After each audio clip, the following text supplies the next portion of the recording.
una casa, pero no puede comprar un hogar. El dinero puede comprarte un buen departamento, pero no un buen matrimonio. El dinero te puede comprar tal vez una ropa, pero no un lindo cuerpo. El dinero no lo es todo en la vida. Por eso decía alguien que el dinero es un buen sirviente, pero es un amo muy malo. Tenemos que saber someterlo. Vamos a leer un versículo que está en el libro de Génesis, capítulo 30, versos 3 y 4, como base de nuestra enseñanza en esta mañana. Los que hemos leído el Antiguo Testamento, el libro de Génesis tiene unas particularidades. En este libro el Señor presenta a varias generaciones, empezando por Abraham, que es conocido como el padre de la fe. Luego viene su hijo Isaac. Luego viene su hijo Jacob, que es el padre de las 12 tribus de Israel. Y uno de los hijos, específicamente el último hijo de Jacob, se llamó José. Y José fue escogido por Dios para hacer algo importante. Y José llega a ser un ejemplo de vida, especialmente en la cuestión financiera. José fue un hombre usado por Dios para poder sacar de la miseria al pueblo de Egipto.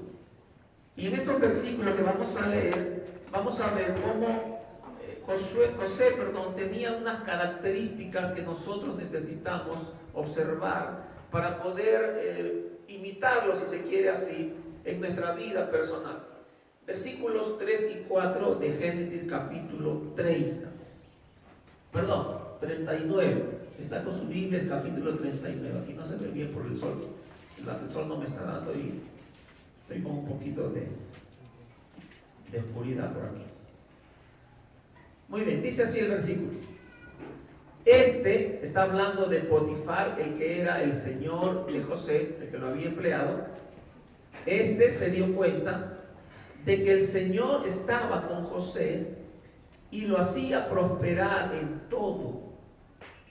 José se ganó la confianza de Potifar y éste lo nombró mayordomo de toda su casa y le confió la administración de todos sus bienes. ¿A cuánto le gustaría encontrar un José para su vida? Especialmente a las hermanas, ¿no es cierto? ¿Cuál es la preocupación de las mujeres? La casa. Que las cosas estén listas, la comida, la limpieza, la ropa limpia, planchada. Y es toda una preocupación la casa. Pero mire cómo Dios le proveyó a este hombre Potifar un buen administrador, al cual lo nombró mayordomo, dice, de toda su casa, todos sus bienes. Él descansaba. Yo creo que Potifar se iba, no sé si a Miami o se iba a Cancún ahí, y solamente le llamaba por teléfono a José y decía: Joseph, ¿cómo van las cosas por la casa? No se preocupe, señor Potifar, todo aquí viento en popa, ¿no es cierto? Y él estaba allí veraneando y luego regresaba. Y algo interesante, cada vez que Potifar regresaba a su casa, lo encontraba más bonito, un nuevo arreglo, un nuevo piso, todo más hermoso, porque dice la Biblia que Potifar se dio cuenta, aquí está el versículo, dice, se dio cuenta que el Señor estaba con José y lo hacía prosperar. ¿En qué dice? ¿En qué lo hacía prosperar? Todo. Diga todo. Todo. Ok, Dios es un Dios todista, porque Dios todo lo puede. Y si usted tienes un padre que es todista, pues Dios quiere que tú también seas próspero en todo. Amén. Dios quiere que tú seas próspero en tu casa, en tu colegio. No sé qué pasa con esto.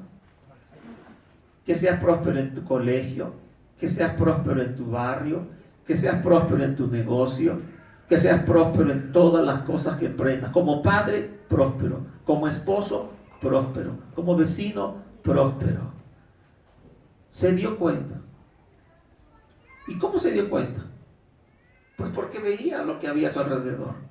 Se daba cuenta que las cosas estaban mejor cada día. José es un ejemplo de un hombre mayordomo. Ayer veíamos, y creo que vamos a ver un poco ahora también, el hecho de que una de las cosas que tenemos que entender es que nosotros no somos dueños de lo que tenemos. Y eso no solamente radica en conocerlo, sino en vivirlo. Porque una cosa es saber y otra cosa es vivir, son dos cosas muy diferentes. Una cosa es decirle a tu esposa que la amas y otra cosa es demostrárselo con hechos. Una cosa es que tu boca exprese palabras muy lisonjeras, pero que tus hechos no vayan de acuerdo a tus palabras. Y cuando hablamos de que no somos dueños de nada, quiere decir que logramos entender de que todo lo que llega a nuestras manos, Dios nos da para que lo administremos y seamos buenos mayordomos, así como José, y podamos hacer prosperar todo lo que está en nuestras manos. Y hablando de prosperidad, tiene que ver con hacerlo crecer, hacerlo multiplicar y hacerlo mejorar cada día más. Todos los matrimonios en algún momento de la vida pasan por problemas por las finanzas. Se gasta un poco más acá, se gasta un poco más allá, que por qué gastaste esto, y a veces hasta tenemos discusiones de cómo usamos el dinero. Las finanzas llegan a ser a veces un punto de discusión en los matrimonios, en las familias. Y hablando de familias cristianas, esto es debido a que tomamos muchas veces malas decisiones.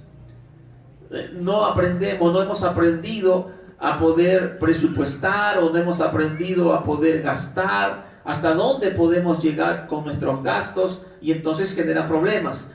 A veces terminamos entrando en deudas, y como decíamos en una de las enseñanzas pasadas, algunos no saben ni cuánto deben. Saben que deben, pero no saben cuánto, porque ya se escapó del control cuánto están debiendo. O por problemas de préstamos financieros. A veces nos hacemos préstamos y luego no hemos tomado recaudo de cómo vamos a pagar esos préstamos. No hemos hecho un presupuesto para poder cancelar todo lo que estamos debiendo. Entonces todo esto se debe a una mala administración financiera. Una experta en finanzas dijo lo siguiente: 9 de cada 10 personas que reciben un ingreso económico se convierten en un fracaso financiero. Miren, 9 de cada 10 personas que reciben dinero se convierten en un fracaso financiero. ¿Por qué? Porque no aprendió a manejar las finanzas. La solución a un problema financiero muchas veces es el divorcio. Y la cuestión financiera llega a ser la causa de que muchas parejas se llegan a separar. ¿Por qué? Porque no llegan a concordar en lo que van a hacer con las finanzas. Pero nosotros necesitamos aprender a resolver estos problemas financieros siguiendo principios dejados en la palabra del Señor. Mire, cada familia en promedio está viviendo bajo ideas erróneas respecto al manejo del dinero. Le voy a leer algunas frases que nos van a decir qué es lo que usted piensa. De repente alguna de esas frases usted la aprendió y usted la pone en práctica en su vida, pero usted no sabe que eso no está bien. Le voy a leer algunas frases. Si alguna de ellas usted la sabía o la está aplicando a su vida, le ruego que usted lo medite en oración y le pida al Señor que le dé sabiduría para poder entender. Por ejemplo, dice: esta es la parte de Dios y esta es mi parte, y hago con ella lo que yo quiero. ¿Se acuerdan que ayer hablábamos que decíamos que el Señor Jesucristo dijo: dad al César lo que es del César y a Dios lo que es de Dios? Bueno, algunos dicen: bueno, esta es la parte de Dios, yo cumplo con dar mi ofrenda, mi diezmo, y con esto que me queda ya yo puedo disponer y hacer lo que yo quiera. Y eso no es verdad, porque acabamos de decir al principio que todo lo que tenemos es ¿de quién? De Dios. Tanto lo que le das como lo que te queda. Así como lo administras lo que le das a Dios, tienes que aprender a administrar lo que queda en tus manos. Segunda frase: Dios no se interesa por las cosas seculares. A Él solo le interesan las cosas espirituales. Así que esta cuestión del dinero, nada que ver con Dios. No necesito ni siquiera orar para hacer presupuesto. No necesito pedir consejo a nadie. No necesito hablar, ver la Biblia. No, aquí yo hago nomás. Esto no es espiritual, dicen muchos. Y es todo lo contrario. El uso del dinero demuestra mucho cómo está tu vida espiritual. Otros dicen lo siguiente: no nos volvamos fanáticos, dejemos a Dios en la iglesia y aquí nosotros nos las arreglamos como podemos. Y algunos no pueden. Nos arreglamos como podemos, pero no pueden. Y están arrastrando días y años con problemas, con dificultades financieras. ¿Por qué? Porque no están aplicando los principios de la palabra del Señor. Cuarta frase: la prosperidad financiera es un pecado. Las ganancias es símbolo de no ser espiritual. Viene alguien con mucho dinero, dice: no, ese no debe ser espiritual, no debe orar mucho. Déjeme decirle esto. Bueno, usted sabe que nosotros estamos teniendo tiempos de oración todos los martes y viernes de 6 a 7 de la mañana. Y yo me esfuerzo por estar siempre. Me esfuerzo porque no es fácil. Hay días que no quiero salir de la cama, especialmente con este frío que está haciendo. Pero mi esposa en la noche anterior me manda a dormir. Me dice: anda a dormir nomás ya porque mañana tienes que levantarte temprano. Me dice: pero ¿sabe una de las cosas que me gusta de los tiempos de oración de 6 a 7? Es que yo me encuentro, ¿sabe con quién me encuentro orando en las madrugadas? Con los empresarios. Los empresarios de nuestra iglesia son los que vienen a orar de 6 a 7. Cualquiera diría: ¿pero para qué viene a orar? Si ya tiene su empresa, ya tiene su negocio, está, como dicen otros, está forrado de plata. ¿Para qué ya viene a orar? No necesita oración, ¿no ve? ¿O sí? Se asustó David. Los empresarios de la iglesia vienen a orar de 6 a 7. ¿Por qué será? Hermano, venga a orar para que sea otro empresario más. Entra al grupo. Lo esperamos de 6 a 7 de la mañana, martes y viernes. Quinta frase: tener poco es más espiritual que tener mucho. Tremendo error. Usted ha visto en la Biblia, en el Génesis, lea el Génesis, los hombres más ricos de la tierra en ese tiempo eran hijos de Dios. Ahí está Abraham, está Jacob. Los más ricos está Job. Y la cuestión del dinero no está en contra de Dios. Más bien Dios está contento en que tú puedas disfrutar. Pero el problema es que tenemos que aprender a administrar lo que Dios nos da. Tenemos que aprender a entender que somos mayordomos y no somos dueños. Otros dicen así: no te preocupes, ya llegará nuestra oportunidad. Una de las cosas que a mí me extraña es que algunas personas están esperando que de pronto del cielo les caiga una bendición financiera y van a estar en la sobreabundancia. Algún día llegará, dice. Como aquellos que compran sus guachitos, ¿no? Todos los domingos su guachito. Y ya pasaron 20 años, 30 años. Algún día, dice, algún día. Imagínense que justo le toca el guachito un día antes de su partida. No tiene sentido. Séptima frase: Dios no es justo. Hace que los ricos se vuelvan más ricos y los pobres sean cada vez más pobres. Hay una parábola respecto a esto que nos da la respuesta a esta frase que algunas personas hablan, ¿no? Y otros aumentan diciendo: es que algunos nacen con estrella y otros nacemos estrellados, dice. Punto. Lamentablemente son estas ideas erradas las que dominan la mente de los miembros de las familias, de las personas. Lucas capítulo 19 nos enseña de cómo nosotros podemos cambiar estas ideas erradas respecto a las finanzas y neutralizar estas equivocaciones. Vamos a leer Lucas capítulo 19. Lamento que no esté el proyector para que puedan seguirme, pero creo que tienen su Biblia, así que yo voy a ir leyendo el pasaje de la Biblia que vamos a estudiar. Lucas capítulo 19, comenzando con el versículo 11. Como la gente lo escuchaba a Jesucristo, pasó a contarles una parábola, porque estaba cerca de Jerusalén y la gente pensaba que el reino de Dios iba a manifestarse en cualquier momento. Así que les dijo: un hombre de la nobleza se fue a un país lejano para ser coronado rey y luego regresar. Llamó a 10 de sus siervos y entregó a cada cual una buena cantidad de dinero y les instruyó: hagan negocio con este dinero hasta que yo vuelva. ¿Está Dios en contra de que hagas negocio con dinero? No, ahí está. Mira. Dice que le dio dinero. ¿Y qué le dijo? Hagan negocio. Hagan negocio. Sigamos leyendo. Mire, Jesús tiene en mente su propia partida y regreso y está hablando de algo que va a suceder con su vida.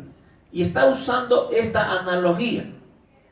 Perdón, me salté un pasaje de la Biblia aquí. ¿Dónde estás? Ya.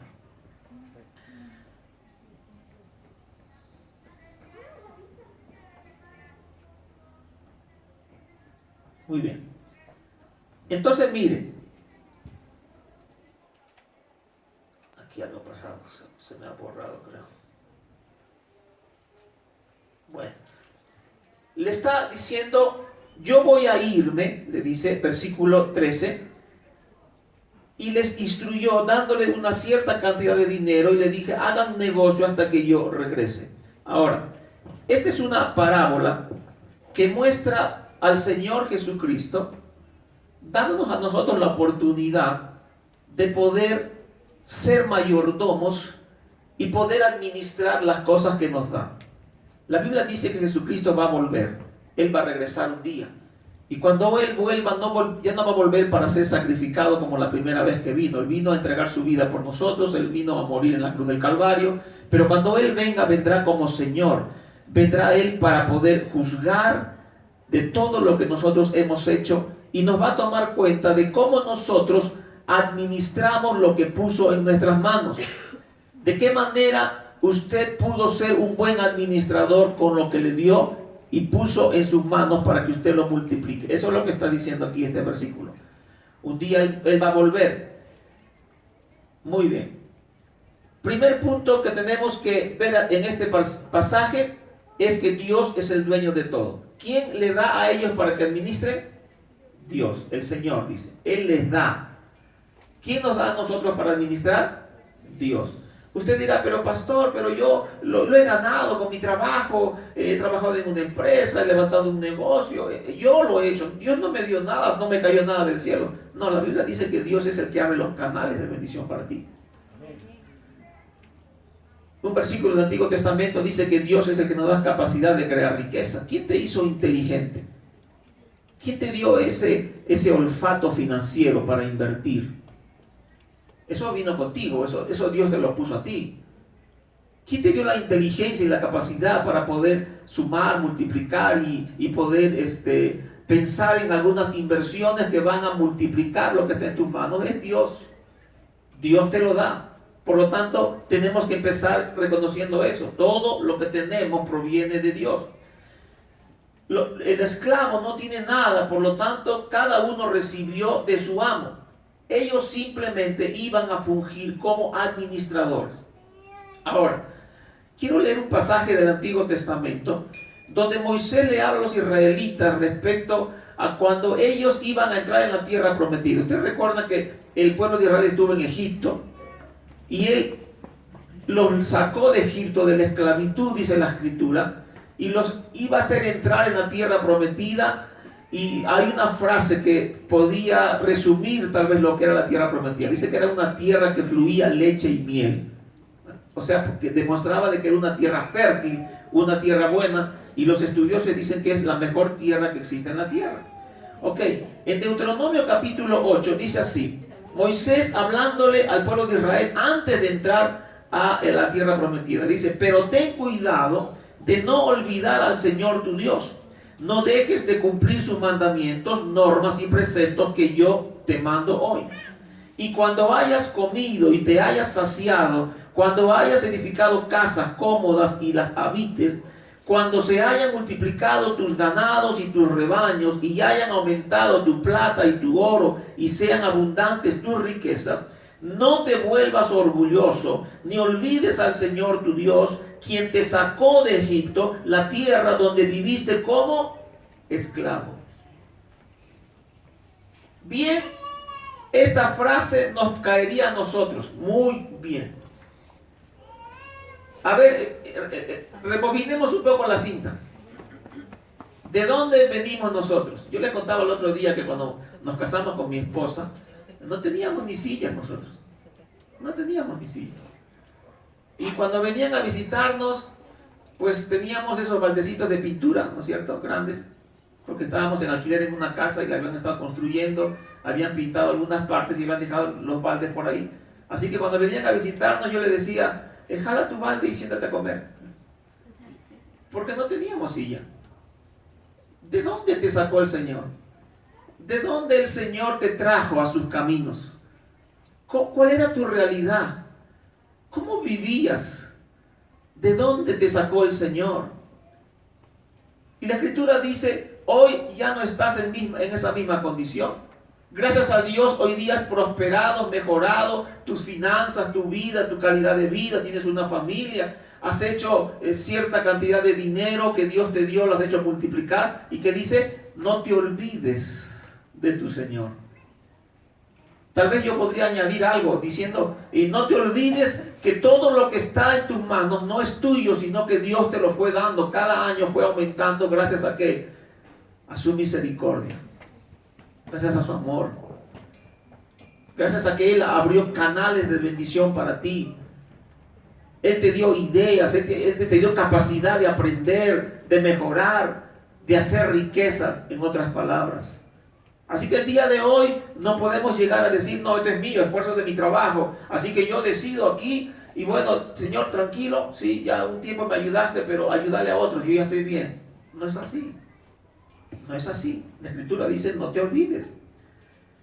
Y continúa hablando Moisés. El Señor te guió a través del vasto y horrible desierto, esta tierra reseca y sedienta, llena de serpientes venenosas y escorpiones. Te dio el agua que hizo brotar de la más dura roca. En el desierto te alimentó con maná, comida que jamás conocieron tus antepasados.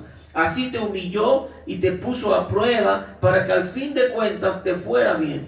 No se te ocurra pensar, esta riqueza es fruto de mi poder y de la fuerza de mis manos. Mire, cómo Moisés está adelantando, conociendo nuestro corazón, nuestra manera de pensar, se está adelantando a algo que luego las personas comenzamos a pensar. Es mío. Todo esto que ves aquí, todo mi esfuerzo, mi trabajo, mi capacidad. Nadie me ha dado, nadie me ha ayudado. Es mi sudor, mi sacrificio.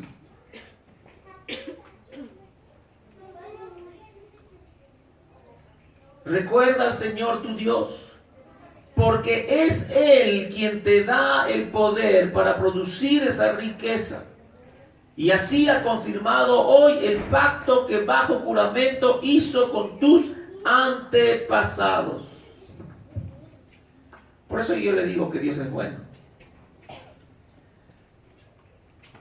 Porque Dios quiere prosperarte. Este año hemos empezado el mes de la mayordomía haciendo esa declaración. En el primer culto que tuvimos, la primera enseñanza que tuvimos, el primer tema que hablamos es: Dios quiere prosperar a sus hijos. Y eso es verdad. Dios quiere prosperarte. Pero necesitamos estar bajo sus principios. Ahora, cuando yo hablo de que Dios quiere prosperarte, no se vaya solo por el tema financiero. Le vuelvo a repetir, la prosperidad de Dios es una prosperidad integral. ¿De qué vale que tú llenes tus bolsillos de dinero y pierdas a tu esposa? ¿De qué vale de que tú llenes en el banco una cuenta bancaria y pierdas a tus hijos? ¿De qué vale? Que te llenen los bolsillos de dinero, pero pierdas a tus amigos, pierdas tu fe y pierdas tu salvación. Dijo el Señor, ¿de qué le vale al hombre ganar el mundo y perder su alma? No tiene sentido. Aquí solo pasaremos unos 70, 80 o 90 años. Pero ¿y qué de la eternidad? ¿Qué vas a hacer?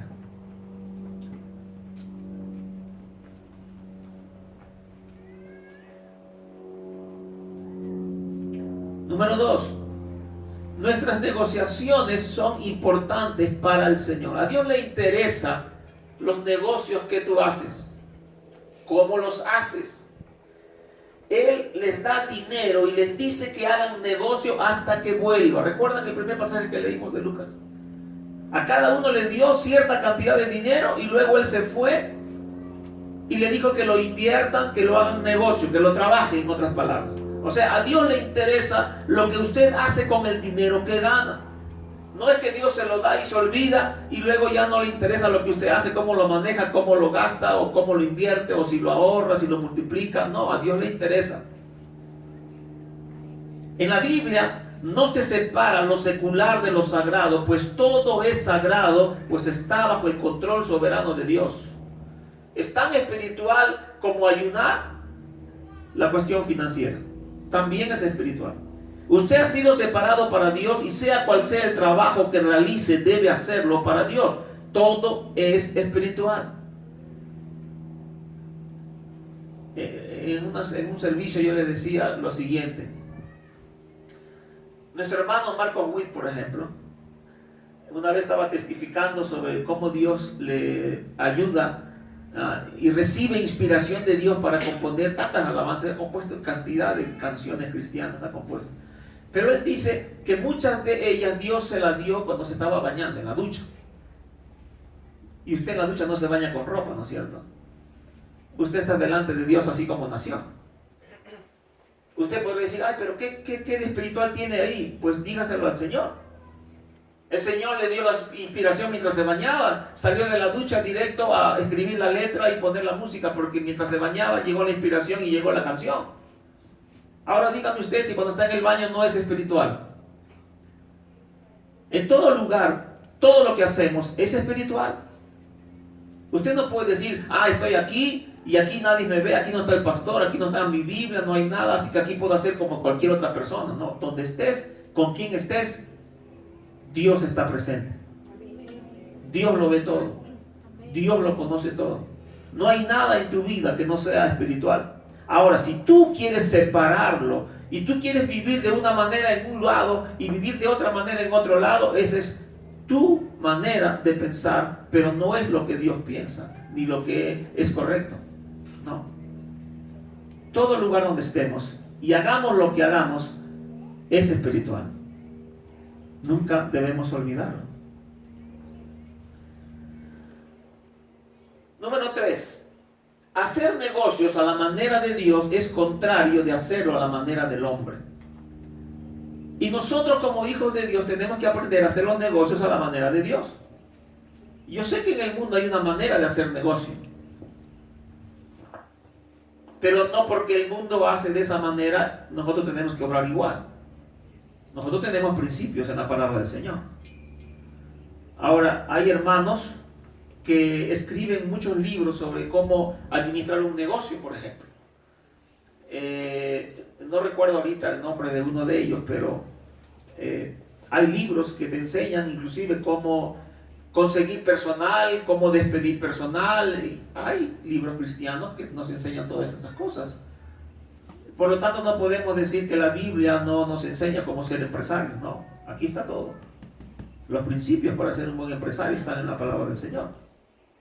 Lucas 19, verso 14, dice lo siguiente: pero sus súbditos lo odiaban y mandaron tras él una delegación a decir, no queremos a este por rey. ¿Qué hicieron? Dice, los hombres que recibieron el dinero se rebelaron contra el Señor. No me gusta que él sea nuestro rey. No quiero dar, en otras palabras, ellos no querían dar cuentas de lo que estaban haciendo. Se parece mucho a nosotros, ¿no? Nos cuesta dar cuentas de lo que hacemos. No queremos que nadie sepa, que nadie se entere.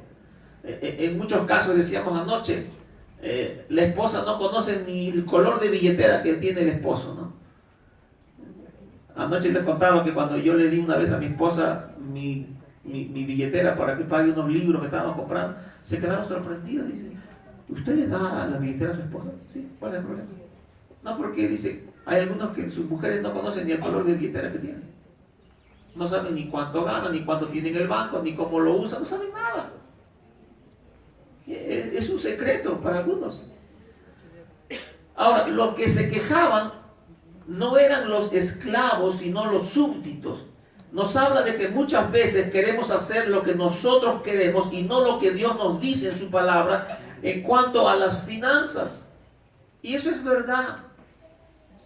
Y necesitamos nosotros volvernos a Dios y pedirle perdón y decirle, Señor, perdóname, porque yo he estado disponiendo a mi manera, he estado haciendo a mi manera, pero no he consultado contigo, no he visto tu palabra para poder hacer un buen manejo financiero.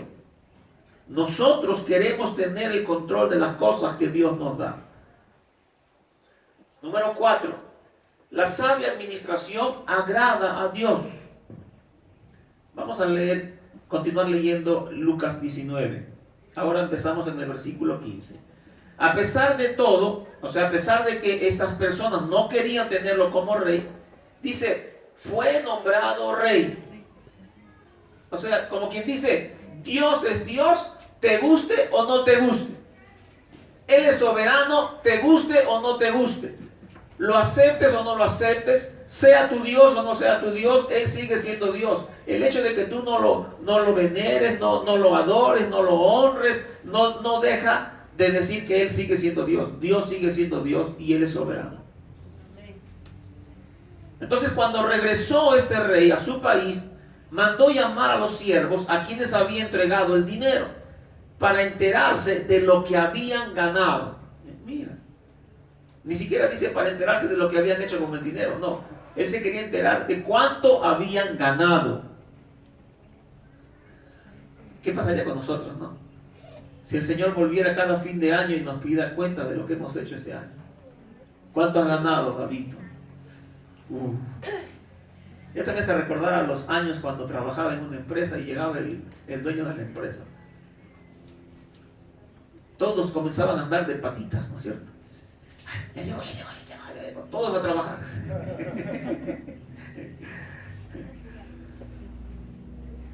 Verso 16 de Lucas 19. Se presentó el primero.